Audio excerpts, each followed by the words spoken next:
لا إله إلا الله لا إله إلا الله لا إله نحمده ونصلي على رسوله الكريم أما بعد أعوذ بالله من الشيطان الرجيم بسم الله الرحمن الرحيم إنا أرسلناك شاهدا ومبشرا ونذيرا لتؤمنوا بالله ورسوله وتعزروه وتوقروه وتسبحوه بكرة وأصيلا سبحان ربك رب العزة عما يصفون وسلام على المرسلين والحمد لله رب العالمين اللهم صل على سيدنا ومولانا محمد وعلى آل سیدنا و مولانا محمد وبارک وسلم۔ میرے انتہائی واجب الاحترام مسلمان بھائیوں، دوستوں، بزرگوں، اللہ رب العالمین کا اس بات پر جتنا بھی شکر ادا کیا جائے کم ہے کہ اس رب کریم نے قرآن کریم کی صورت میں اور صاحب قرآن محمد الرسول اللہ صلی اللہ علیہ وسلم کی مبارک صورت میں ہمیں بہترین رہنما عطا فرمائے ہیں۔ اللہ رب العالمین کی بارگاہ میں دعا گو ہوں کہ اللہ تعالی ہمیں قرآن اور صاحب قرآن کی اطاعت نصیب فرما دیں۔ میرے محترم دوستو، قرآن و سنت کا مطالعہ ہم سب مسلمانوں پر اس بات کو واضح کرتا ہے کہ نبی کریم صلی اللہ علیہ وسلم سے محبت کرنا یہ ہمارے ایمان کا لازمی جز ہے۔ آپ علیہ الصلوۃ والسلام کی محبت کے بغیر کسی مسلمان کا ایمان مکمل نہیں ہو سکتا۔ قرآن کریم کی روشنی میں، نبی کریم صلی اللہ علیہ وسلم کی مبارک احادیث کی روشنی میں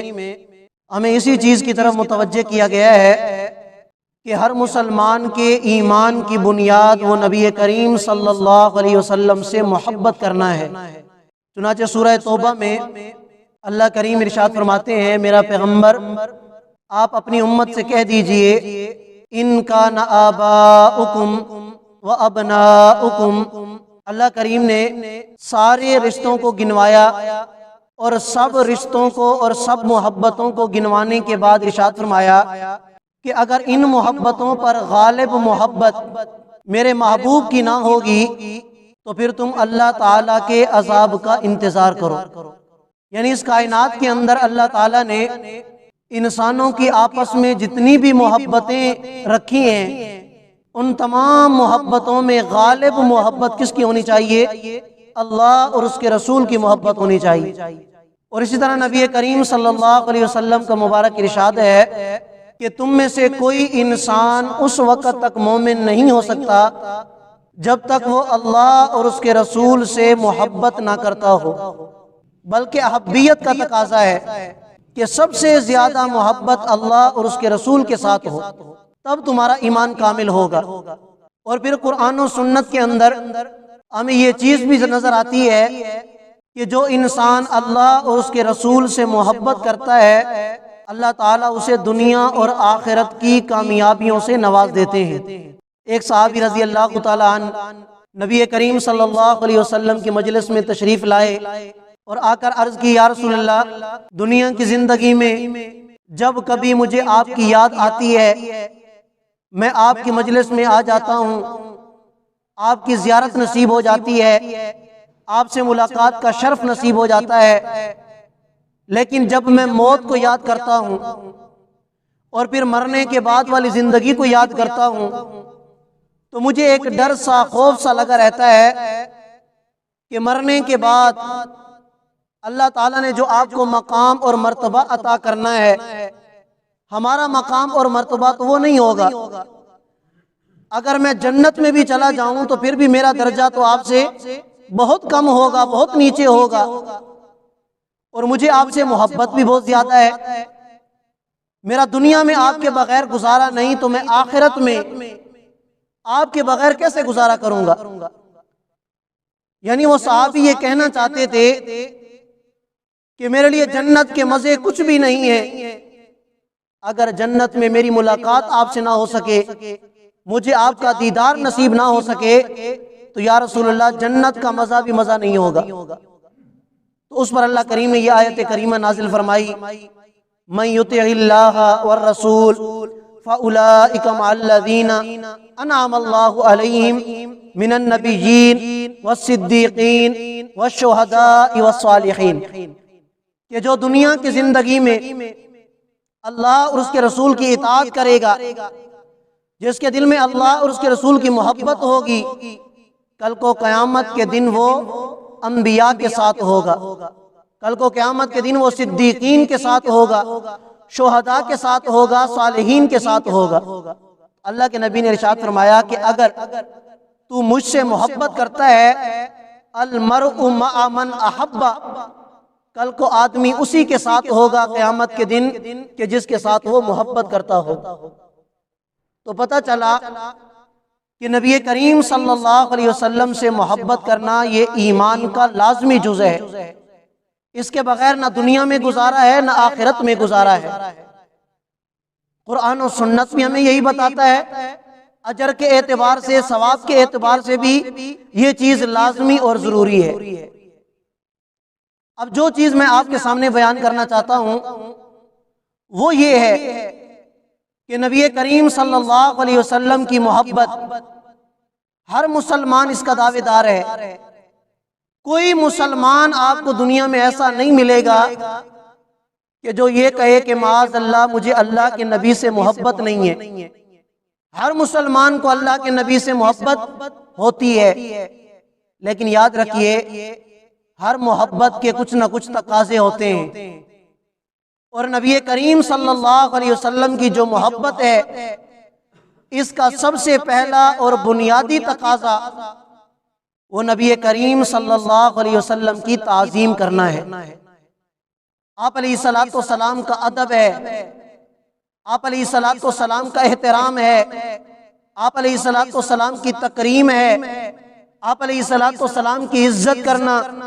اور اس میں پھر سب سے پہلی اور بنیادی چیز آ جاتی ہے آپ علیہ الصلوۃ والسلام کی اتباع،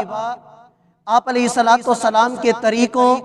اور آپ علیہ الصلوۃ والسلام کی مبارک سنت کے مطابق زندگی گزارنا۔ سب سے بڑا ادب یہی ہے، سب سے بڑی تعظیم اور تکریم اور احترام آپ علیہ الصلوۃ والسلام کا یہ ہے کہ جو کچھ آپ علیہ الصلوۃ والسلام اہل ایمان کے لیے، اہل اسلام کے لیے قرآن کی صورت میں، احادیث کی صورت میں، سنت کی صورت میں لے کے آئے ہیں، ہر مسلمان کو چاہیے کہ اسی کے مطابق زندگی گزارے۔ قرآن کریم میں بے شمار مقامات پر اللہ کریم اپنے محبوب کے ادب کرنے کا حکم ارشاد فرماتے ہیں، تعظیم اور تکریم کا حکم ارشاد فرماتے ہیں۔ چنانچہ ایک موقع پر اللہ تعالیٰ ارشاد فرماتے ہیں، یا ایھا الذین آمنوا لا تقولوا راعنا، اے ایمان والو تم راعنا نہ کہا کرو، اس لیے کہ راعنا کا معنی ہوتا ہے ہماری رعایت کیجئے۔ آپ علیہ الصلوۃ والسلام کی محفل میں جب صحابہ کرام کو کوئی بات سمجھ میں نہ آتی تو صحابہ کرام عرض کرتے، یا رسول اللہ راعنا، ہماری رعایت کیجئے، یعنی یہ بات ہمیں دوبارہ سمجھا دیجئے۔ اب یہ جو راعنا کا لفظ تھا یہودیوں کی زبان میں اس کا جو معنی ہوتا تھا وہ بے ادبی والا ہوتا تھا۔ یہودیوں کو موقع مل گیا اور وہ زبان کو مروڑ کر، زبان کو تھوڑا سا کھینچ کے راعنا کی جگہ وہ کہا کرتے تھے راعینا، اور اس کا معنی ہوتا تھا بے ادبی والا۔ تو اللہ کریم کو یہ بات پسند نہ آئی، یعنی وہ لفظ کہ جس کا کوئی معنی بے ادبی والا نکلتا ہو، اللہ نے ایمان والوں کو منع کر دیا کہ میرے نبی کے سامنے، میرے محبوب کے سامنے تم نے اس طرح کا لفظ استعمال نہیں کرنا۔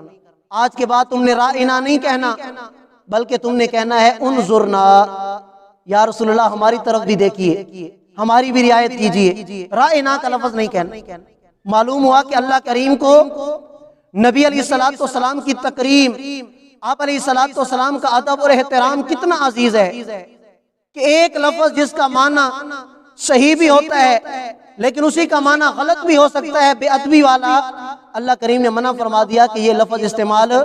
نہ کیا کرو کہ اس میں میرے محبوب کی شان میں گستاخی کا اندیشہ ہو سکتا ہے۔ بے شمار مقامات سنا سورۃ الحجرات جس کی پہلی آیت کریمہ اللہ کریم ارشاد فرماتے ہیں، اے ایمان والو لا تقدموا بین یدی اللہ ورسولہ واتقوا اللہ، اپنے دل میں اللہ کا ڈر پیدا کرو، اللہ اور اس کے رسول سے آگے نہ بڑھو، اللہ اور اس کے رسول سے آگے نہ بڑھو۔ چنانچہ روایات کے اندر آتا ہے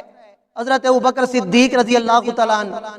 حضرت عمر فاروق رضی اللہ تعالیٰ عنہ، ان دونوں شیخین کا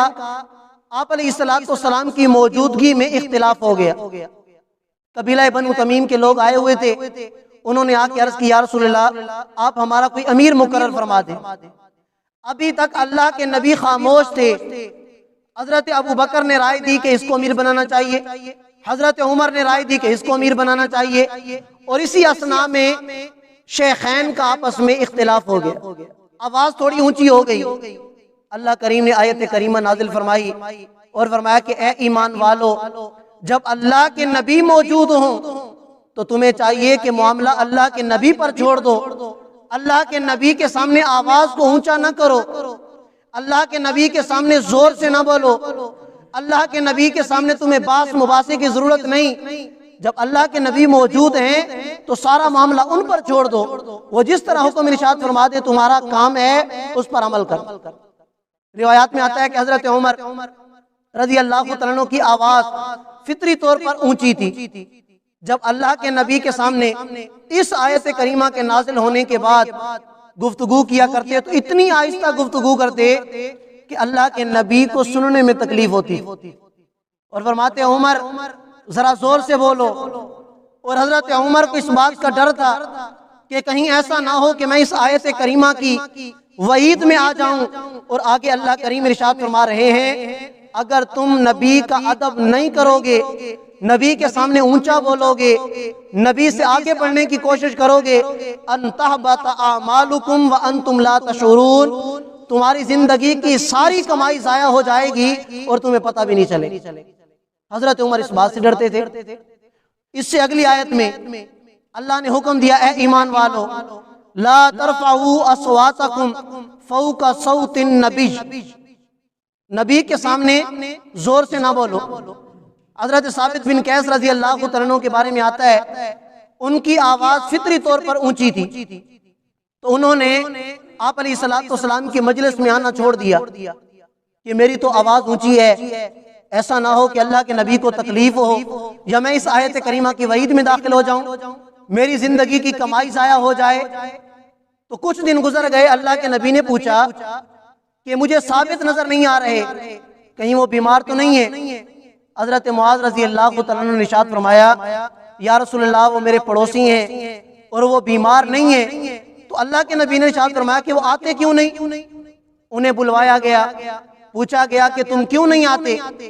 تو حضرت ثابت بن قیس رضی اللہ تعالیٰ عنہ نے ارشاد فرمایا یا رسول اللہ میری آواز فطری طور پر اونچی ہے، میں نے کہا ایسا نہ ہو کہ آپ کی بے ادبی ہو جائے، گستاخی ہو جائے،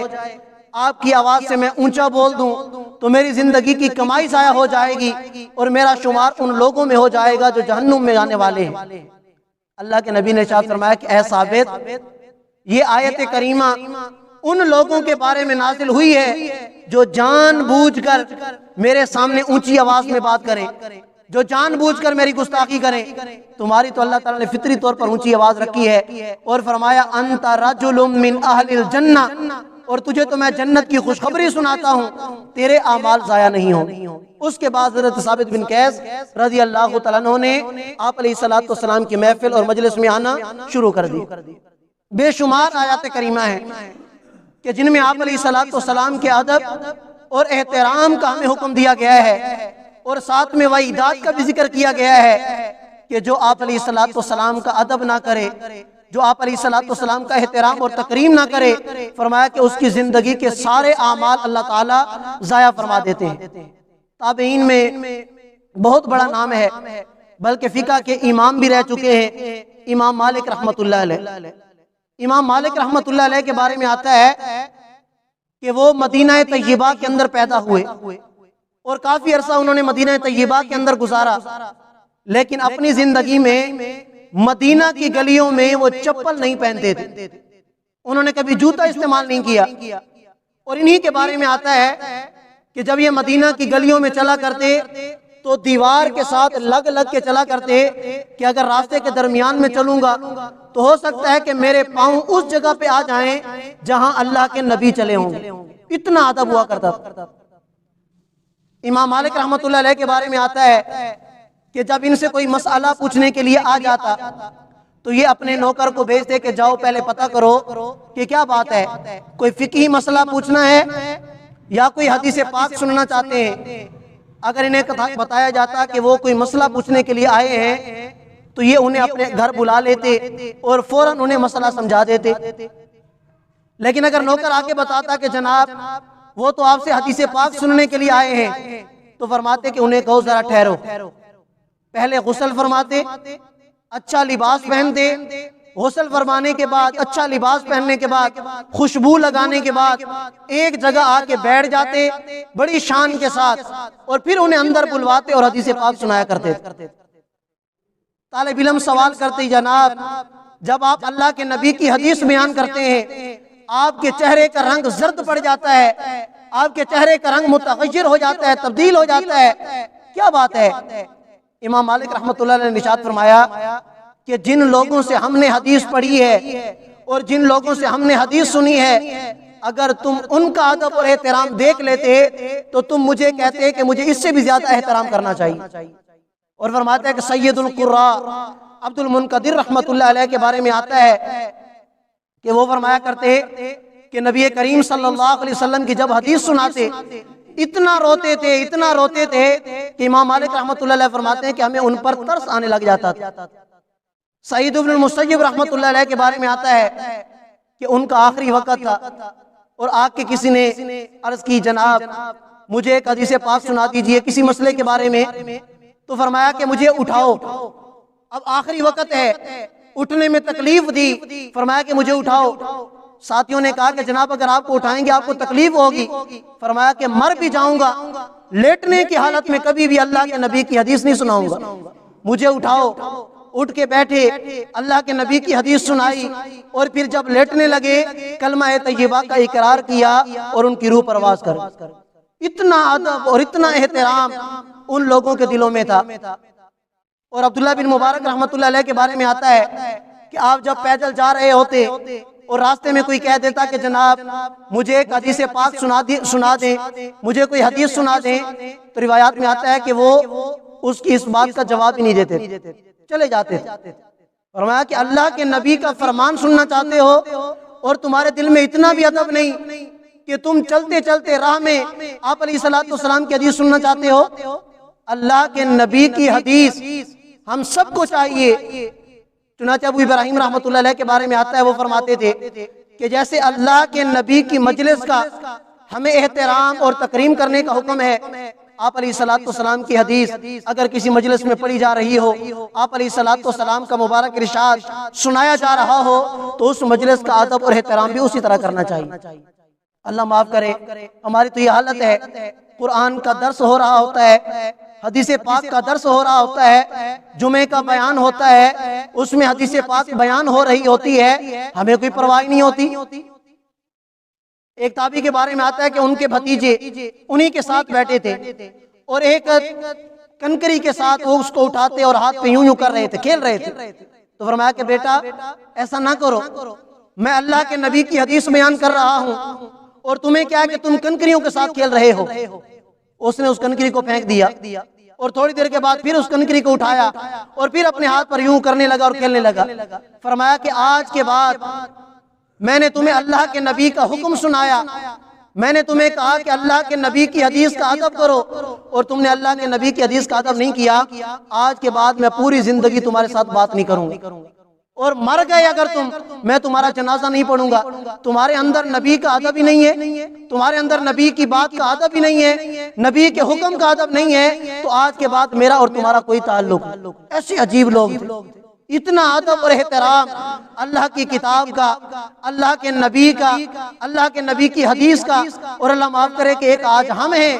کہ ہمیں اس چیز کی کوئی پرواہ نہیں ہوتی، نہ ہمیں نبی علیہ الصلوۃ والسلام کی سنت کی پرواہ، نہ نبی علیہ الصلوۃ والسلام کے آداب ہم ملحوظ رکھتے ہیں، نہ آپ علیہ الصلوۃ والسلام کی حدیث کے آداب کو ملحوظ رکھتے ہیں۔ اللہ کے نبی کی بات شروع ہوتی ہے، ہم اپنی باتوں میں لگے ہوتے ہیں۔ اللہ کے نبی پر جو قرآن اترا اس قرآن کی بات شروع ہوتی ہے، ہم موبائل میں لگے ہوتے ہیں، اپنی خچ میں لگے ہوتے ہیں، باتوں میں شروع ہوتے ہیں۔ تو یہ قرآن کریم کی آیات میری اور آپ کی توجہ اس بات کی طرف دلا رہی ہیں کہ اے دنیا بھر کے انسانوں، اللہ تعالیٰ کے نبی کی محبت کا سب سے پہلا اور بنیادی تقاضا یہ ہے کہ ہم سب مسلمان اللہ کے نبی کا ادب، احترام، تکریم اور تعظیم کریں، اور اگر خدا نخواستہ آپ علیہ الصلوۃ والسلام کا ادب نہیں، آپ کی حدیث کا ادب نہیں، آپ کی سنت کا ادب اور احترام نہیں، تو فرمایا کہ پھر نبی سے محبت بھی نہیں ہے، اور نبی سے محبت والا یہ جو دعویٰ ہے ہم اپنے اس دعوے کے اندر بالکل جھوٹے ہیں۔ اللہ تعالیٰ کی بارگاہ میں دعا گو ہوں، اللہ تعالیٰ ہم سب مسلمانوں کو آپ علیہ الصلوۃ والسلام سے سچی محبت اور آپ علیہ الصلوۃ والسلام کی عزت اور تکریم کرنے کی توفیق عطا فرمائے۔ وآخر دعوانا ان الحمد للہ رب العالمین۔ جزاکم اللہ۔